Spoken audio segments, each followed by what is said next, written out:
क्या आपके जीवन में ऐसा हुआ है कि आपको कोई मूल्यवान वस्तु मिल गई हो और आप उस चीज़ की कदर ना कर रहे हो? अगर हाँ, तो आप इस वीडियो से ज़रूर रिलेट करोगे, और अगर नहीं तो शायद आप इस वीडियो से उतना रिलेट ना कर पाओ। खैर, इन सभी बातों को रहने देते हैं और आपको लिए चलते हैं इस ब्रह्मांड के सबसे खूबसूरत जगह काशी की ओर।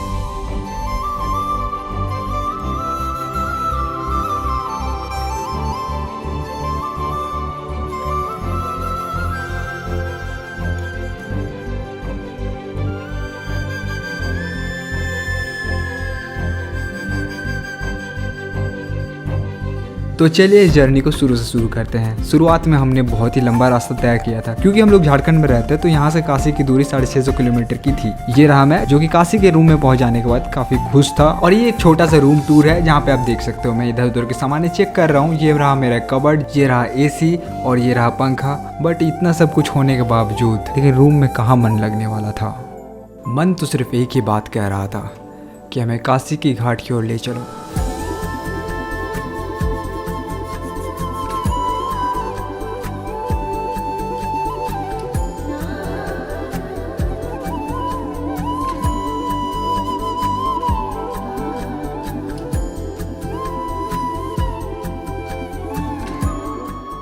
घाट में पहुंचने के बाद कुछ समय के लिए एकदम सन्नाटा सा छा गया, मानो कि आसपास लोग तो बहुत हैं लेकिन आप एकदम अकेले हो। काफी वियर्ड सा फीलिंग था वो। बट मैं वहाँ पे रुका नहीं, धीरे धीरे आगे बढ़ता गया। और आगे बढ़ते बढ़ते मैंने एक्सपीरियंस किया कुछ अलग अलग जगहें। कहा जाता है काशी दुनिया के सबसे पहले शहरों में से एक है, और यहाँ की गलियाँ इस चीज का जीता जागता प्रमाण है। इन गलियों में चलते चलते हम लोग खो से गए थे, लेकिन ये कदम रुकने का नाम कहाँ ले रही थी। यहाँ की गलियों में एक अलग सा वाइब था, जो कि शब्दों में अगर मैं बोल दूं तो आप बोलोगे क्या फिल्मी आदमी है ये। खैर, घूमते घूमते यहाँ शाम हो गई, और शाम होते ही यहाँ का वाइब धीरे धीरे चेंज होने लग गया था। दोपहर का उमस ठंडी ठंडी हवाओं में परिवर्तित हो गई, और लोग इधर उधर से गंगा घाट के नजदीक आने लग गए। और इतने सारे लोगों का यहाँ पे इकट्ठा होना मानो कि यहाँ कुछ अद्भुत होने वाला हो। और देखते ही देखते मैंने रियलाइज किया कि ये तो वही इवेंट है, the most spiritual event of the earth. कुछ ही मिनटों में हम लोग वो चीज़ देखने वाले थे जिसे देखने के लिए लोग हजारों लाखों किलोमीटर की यात्रा करके यहाँ पे पहुँचते हैं। पहला दिया जलते ही लोगों में एक अलग सा एक्साइटमेंट था, और होगा भी क्यों नहीं। लोग जिस चीज़ के लिए इतने दूर की यात्रा करके यहाँ पे आते हैं, वो चीज़ होने वाला था अभी। क्या आपको पता है, गंगा आरती किसी भी परिस्थिति में, चाहे बरसात हो, तूफान हो या फिर कितना भी मौसम खराब हो, अपने उचित समय में ये होके ही रहती है। वैसे तो ये आरती साल के 365 दिन हमेशा होती है, लेकिन अमावस्या, दीपावली और छठ में इसकी भव्यता और भी अद्भुत होती है। आरती के अंत में एक संत एक सांस में आधे घंटे से ज़्यादा का शंख बजा के आरती की समाप्ति करते हैं, और आरती समाप्त हो जाने के बाद लोगों का चहल पहल और बढ़ जाता है। लोग इधर उधर घूमने लगते हैं, लेकिन मुझे यहाँ पे बैठ के अलग ही सुकून मिल रहा था। और इसी के साथ हमारी काशी की यात्रा यहीं समाप्त होती है। लेकिन सफ़र वो कहाँ ख़त्म होने वाला था। अब हम लोग निकल जाते हैं मथुरा की ओर।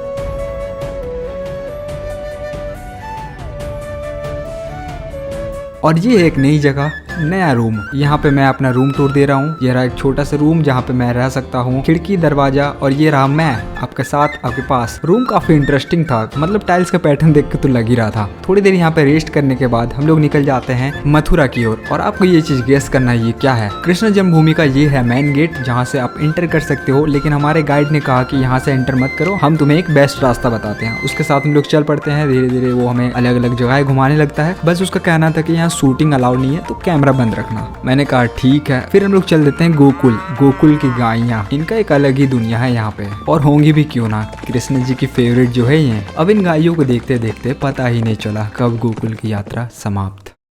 अगला पड़ाव था वृंदावन, और वृंदावन में हमारा स्वागत किया इन बंदरों ने। कह रहे थे कि इतने शांति से कैसे घूम रहे हो तुम, कुछ एडवेंचर करते हुए जाओ। इस एडवेंचर के चक्कर में एक बंदर ने हमारा फ़ोन ले लिया हमारे हाथों से, बट कोई ना, it is the part of the story, होते रहता है ये सब। अब वीडियो के शुरुआत में मैंने जिस मूल्यवान वस्तु के बारे में बोला था, वो कुछ और नहीं, वो था ये अनुभव, जो कि मुझे सच बताऊं तो अनजाने में ही मिल गया था। होप आपका भी यात्रा जब भी आप करें मंगलमय हो।